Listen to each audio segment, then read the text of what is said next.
മതി, ഇത് മതി, ഇത് ധാരാളം മതി, ഇത് മതി, എന്തെങ്കിലും മതിയല്ലോ. ഇത് മുഹമ്മദ് നബിയെ വിമർശിച്ചുകൊണ്ട് കവിത എഴുതിയ ആളുകളെ കൊന്നു തള്ളിയ ചരിത്രമാണ് ഇവിടെ ഉള്ളത്.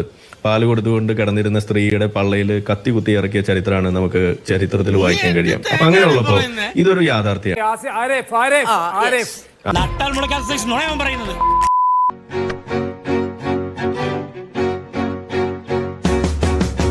അങ്ങയുടെ ആദ്യത്തെ സെന്റൻസിൽ ഒരു വാക്ക് ഞാനിവിടെ എഴുതി വെച്ചിരിക്കുകയായിരുന്നു. കോയാസ് എന്ന് പറയുന്ന ഒരു വാക്ക് ഉപയോഗിച്ചാണ് അങ്ങ് പറഞ്ഞു തുടങ്ങിയത്. നിനക്ക് ടെൻഷൻ ഇല്ല, എനിക്കുണ്ട്. പിന്നീട് അതിനുശേഷം അങ്ങ് മുസ്ലിം എന്ന വാക്കാണ് ഉപയോഗിച്ചത്. നിങ്ങൾക്ക് തോന്നിയാസം പറയാനുള്ള സ്ഥലമല്ല ഇത്.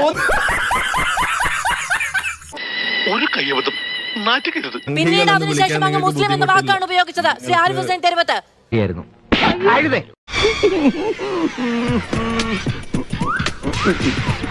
ഹിന്ദുക്കളെ ആരും സംഖ്യകളെന്ന് വിളിക്കുന്നില്ല, മുസ്ലിംസിനെ ആരും കോയ എന്ന് വിളിക്കുന്നില്ല. അങ്ങനെ വിളിക്കുക, അങ്ങനെ ഡീഗ്രേഡ് ചെയ്ത് സംസാരിക്കുക, ആ നിലയിൽ കാണുക എന്ന് പറയുന്നത് വളരെ ചുരുങ്ങിയ കാഴ്ചപ്പാടാണ്. ആ നിലയിൽ കാണുക എന്ന് പറയുന്നത് വളരെ ചുരുങ്ങിയ കാഴ്ചപ്പാടാണ്. വ്രണം പൊട്ടുന്ന ആളുകളെ കുറിച്ചാണ് നമ്മൾ പറയുന്നത്. അവരെ കുറിച്ച് നമ്മൾ പറയുമ്പോൾ ഒരു ദയയും നമ്മൾ പ്രതീക്ഷിക്കരുത്. എന്റെ ആറ്റുകാൽ ഭാസ്കര, അങ്ങനെ ഒരു ദൈവം ഇല്ല. ഇത്തരം സന്ദർഭങ്ങളിൽ ഇല്ലാത്ത ദൈവത്തെ വരെ വിളിച്ചു പോകും. അയ്യോ കഴിഞ്ഞില്ല, ഇനി കൊറേണ്ട്. ചിരിച്ചിരി നമ്മൾ മണ്ണ് തപ്പും. ഇനി നമ്മുടെ പരിപ്പ് ഈ നാട്ടി വേവും തോന്നുന്നില്ല.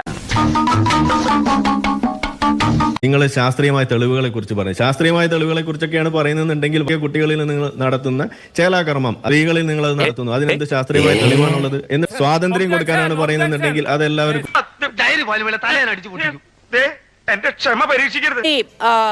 ആരിഫ് ഹുസൈൻ തെരുവത്ത് നോക്കൂ, ഞാൻ വിശ്വാസവുമായി ബന്ധപ്പെട്ട കാര്യങ്ങളിലല്ല അങ്ങയോട് ചോദിച്ചത്.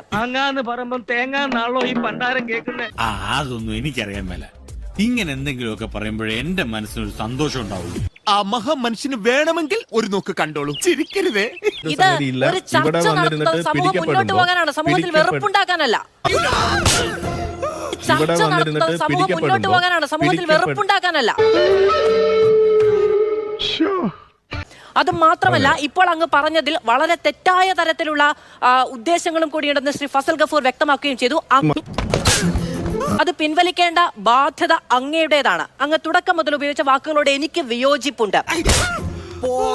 മനുഷ്യന്റെ ഒരു അവസ്ഥയെ വിഷയം പറയുമ്പോൾ ആ വിഷയം പറയാതെ മറ്റു കാര്യങ്ങളിലേക്കും വിശ്വാസത്തിലേക്കും പ്രവാചകനിലേക്കും വരെ എത്തിയെത്തുന്ന ഒരു സമൂഹം എന്ന നിലയ്ക്ക് മുന്നോട്ട് പോകുന്നവരാണ്. സ്വാഭാവികമായും വിശ്വാസങ്ങളെ ബഹുമാനിക്കുക എന്നതുണ്ട്. എപ്പോഴും ഞാൻ അത് ഓർക്കും ഡോക്ടറെ.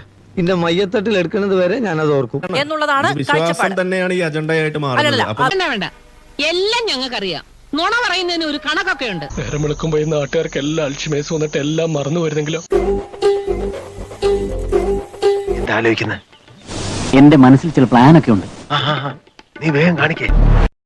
ഝാൻസി റാണിയും ഭരിച്ചൊരു രാജ്യമാണ്. അപ്പൊ നമുക്ക് എല്ലാ സമുദായങ്ങളും എന്തോ കാര്യമായിട്ട് പറഞ്ഞുണ്ട്. അയാൾ എന്താ പറയുന്നേ? എനിക്കറിയാം എന്തോ കാര്യമായിട്ട് പറയാം. മുമ്പോട്ട് വന്ന സ്ത്രീകളുണ്ട്. പക്ഷേ ലൈംഗികതയുമായി സംബന്ധിച്ച് കൺസർവേറ്റീവ് പൊസിഷന് ചില ആശങ്കകളും. തന്നെ കൊണ്ടൊന്നും കൂട്ടിയ കൂടില്ല. നല്ല പ്രായം വല്ല പണിക്ക് പോയിക്കൂടെ?